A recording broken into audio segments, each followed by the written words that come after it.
اعوذ باللہ من الشیطان الرجیم بسم اللہ الرحمن الرحیم الصلاۃ والسلام علیک یا سیدی یا رسول اللہ۔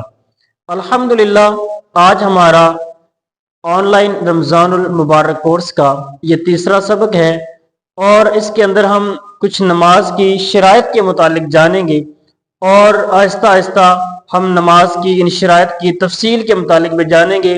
آج ہم یہ جانتے ہیں کہ ایسی کون سی 6 شرائط ہیں نماز کی کہ جن کے بغیر ہماری نماز شروع ہی نہیں ہوتی۔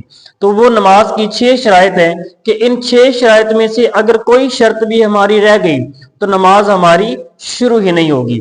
سب سے پہلی شرط ہے طہارت۔ طہارت کا تھوڑا سمجھان لیتے ہیں۔ طہارت کہتے ہیں پاکی حاصل کرنا۔ تو طہارت کے اندر کئی مسائل آ جائیں گے، استنجا کے مسائل، وضو کے مسائل، غسل کے مسائل، اس کے بعد کپڑوں کو پاک کرنے کے مسائل، اس کے بعد جگہ جہاں پر نماز پڑھ رہے ہیں اسے پاک کرنے کے مسائل اور دیگر کوئی بھی مسائل جو ہے وہ انشاءاللہ ہم جانیں گے۔ اس کے بعد آتا ہے ستر عورت۔ ستر عورت کہتے ہیں چھپانے کی جگہ۔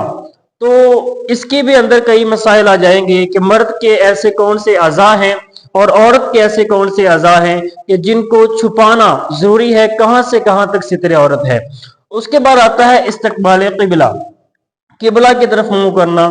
اس کے متعلق بھی انشاءاللہ ہم جانیں گے کہ ہم اپنا جو چہرہ ہے، اپنا جو منہ ہے وہ کہاں تک گھما سکتے ہیں یا کون سے زاویے تک ہم جو ہے قبلہ کی طرف رخ کر سکتے ہیں۔ انشاءاللہ اس کے اندر بھی جو مسائل ہیں تفصیل سے جانیں گے۔ اس کے بعد آتا ہے چوتھی شرط وقت۔ نماز کو اس کے مقررہ وقت میں ادا کرنا یہ ضروری ہوتا ہے اور انشاءاللہ ہم وقت کے جو تفصیل ہے اس کے متعلق بھی کچھ جانیں گے۔ اس کے بعد آتا ہے پانچویں شرط نیت۔ نیت کہتے ہیں ارادہ کرنا اور حدیث پاک کے اندر آتا ہے انما الاعمال بالنیات۔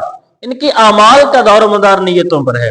جب تک ہم نماز کی نیت نہیں کریں گے تب تک ہماری نماز کیسے شروع ہو سکتی ہے۔ اس کے بعد آتا ہے چھٹے نمبر پر تکبیر تحریمہ کا کہنا۔ تکبیر تحریمہ کو اگر ہم آسان الفاظ میں سمجھیں تو یہ اس طرح سے سمجھ سکتے ہیں کہ ایسے کام جو تکبیر تحریمہ کہنے سے پہلے، نماز کے شروع ہونے سے پہلے جائز تھے، اب وہ تکبیر تحریمہ کہنے کے بعد حرام ہو گئے۔ فار ایگزامپل، نماز سے پہلے ہم گفتگو کر سکتے ہیں، کھا پی سکتے ہیں، چل پھر سکتے ہیں، دیگر دنیاوی معاملات کو کر سکتے ہیں، لیکن جس وقت تکبیر تحریمہ کہہ دی اس وقت وہ تمام کام جو نماز سے پہلے جائز تھے نماز میں ان کاموں کو اب نہیں کر سکتے۔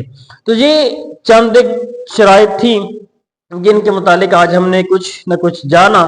تو انشاءاللہ اگلے اسباق کے اندر جو ہے وہ وقت کی نزاکت کو دیکھتے ہوئے اور یہ جتنی بھی شرائط ہیں یہ اپنی اپنی تفصیل رکھتی ہیں، تو انشاءاللہ ہر شرط کی الگ الگ سے تفصیل کو بیان کیا جائے گا۔ اور ماہ رمضان کی بھی آمد ہے۔